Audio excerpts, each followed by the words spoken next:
Hello all. I'm going to try to make this and try to make it pretty short. I don't think there's a need to drag this one out. But Big Al posted a video yesterday, and he was looking for input on sharpening our knives and how you get a good edge.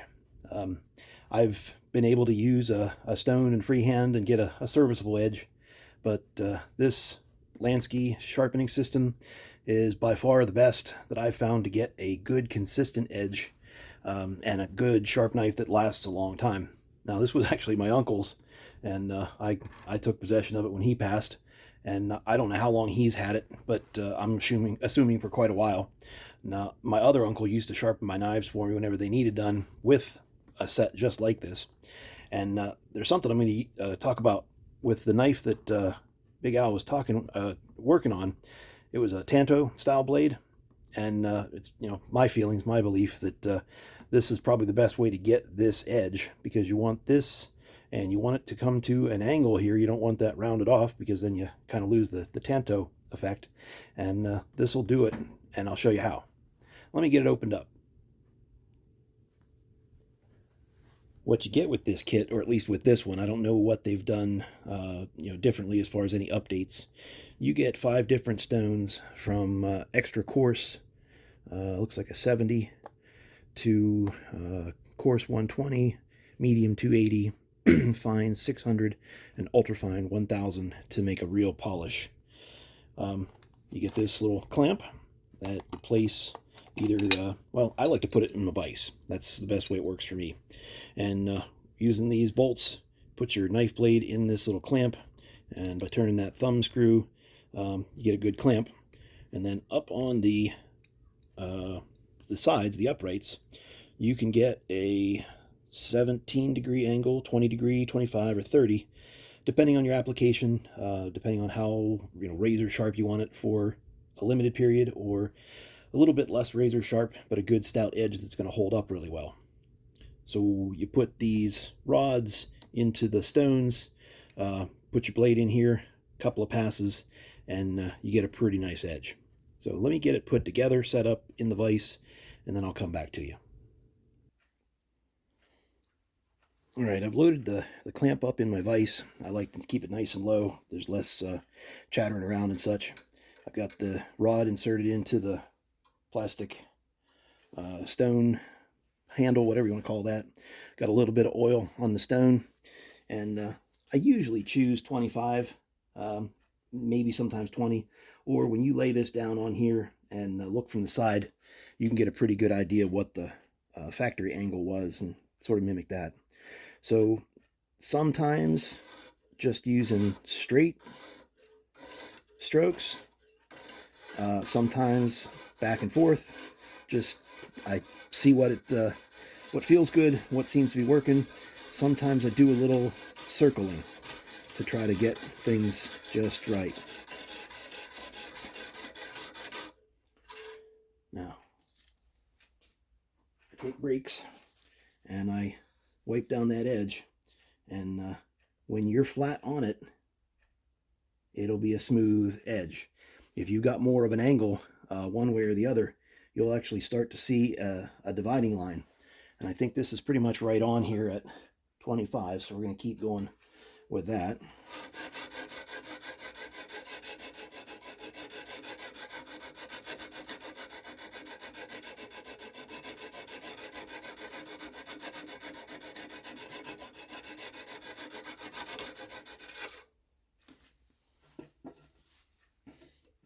Yep, looking good. Now, before I try to do the tip part, I'm going to go do the other side and get that one lined up to 25.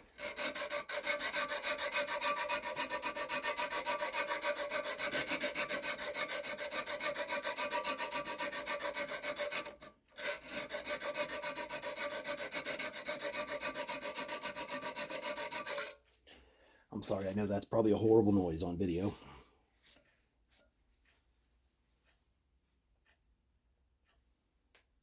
Oh, let me see if I can zoom in on this.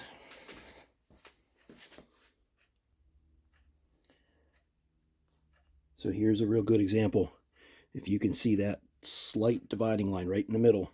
I'm going to have to take some more material off of there until that line climbs the whole way up to the black. And then I know I've got that whole edge to 25 degrees.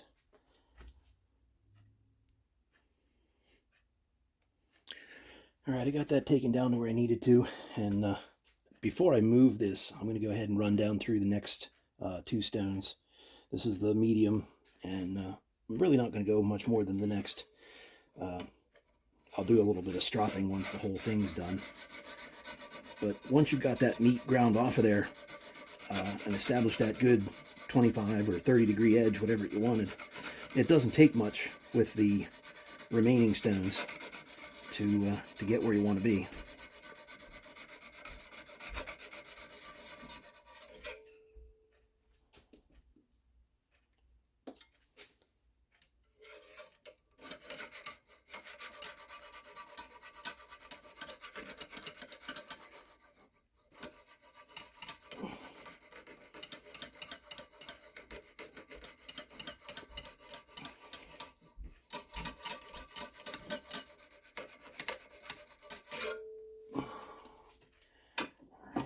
Flip,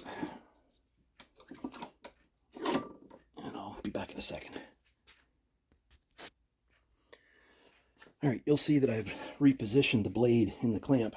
So before I was straight on with this edge, now I'm going to be able to be straight on with that tanto edge and keep that nice crisp corner on there.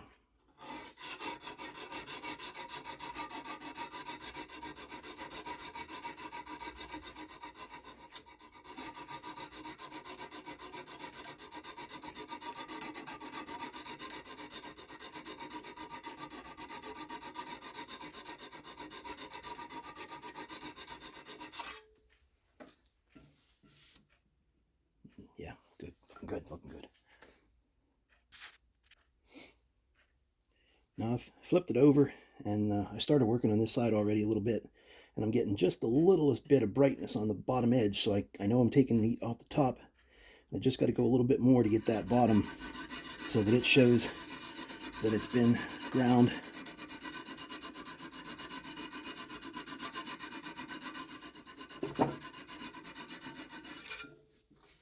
And yes, got it. Now I'll just get down through the other two.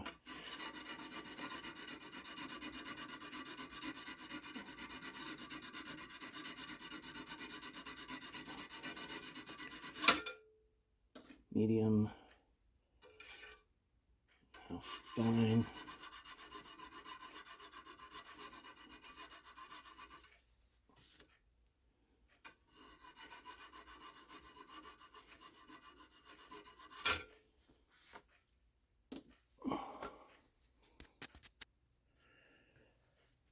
All right, so with the three stones, I've been able to get that really sharp. In fact, I just took a little layer of skin off my index finger. But there's a little bit more yet to do. This is the strop that I made for my leather working tools. That's what I keep them sharp with. And just a couple of passes on this. There's a little bit of rouge been sort of rubbed into it.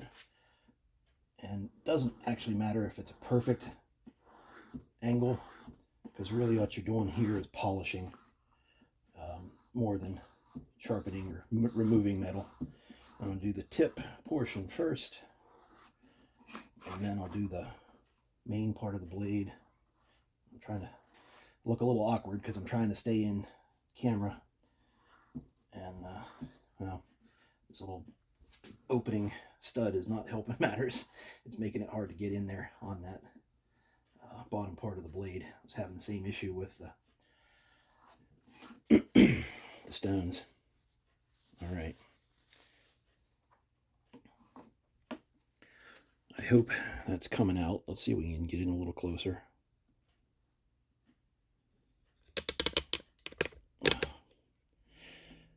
There we go. Kept the factory angle there on the tanto portion, and it is now more than sharp enough to take the hair off the back of your hand. So, hope that helped out a little bit, Al. I don't know what they're costing now. They're probably, I don't know, 30, 40 bucks. I don't remember. I haven't looked at one in a while. But happy sharpening. Thanks all.